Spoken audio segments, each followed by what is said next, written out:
From cosmetics to cheese, France's most iconic exports now face steep US tariffs. I think this remains a deal that is unfavourable for Europeans, for European businesses. The announced 15%, all else considered, is still more significant than the 10% currently in place for the majority of dairy products. The deal is fueling concern from some in Paris and sharpening calls for a tougher stance on the US.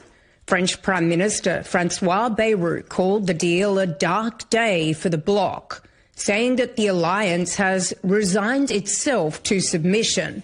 So, should the EU have fought back? Europe could have responded with 15%, 20% or even 30% tariffs on US goods, but that would have escalated the trade war.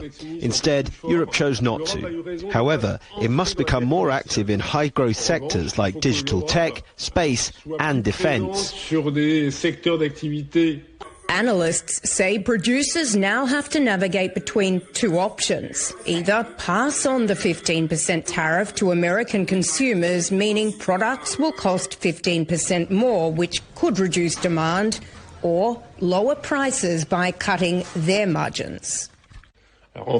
Most will do a bit of both, raise prices slightly and cut margins. So maybe instead of a full 15% increase, it's 7%. That could reduce exports to the US, meaning less revenue, less economic growth in Europe, or the need to find new markets.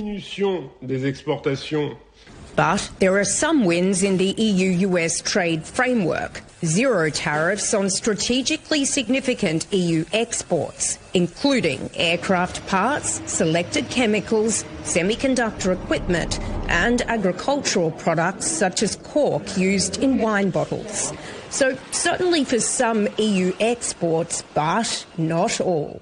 Tariff talks are ongoing over key industries like pharmaceuticals and also French wine and spirits, leaving producers in limbo, hoping they'll be spared sharp increases. Sarah Coates, CGTN, Paris.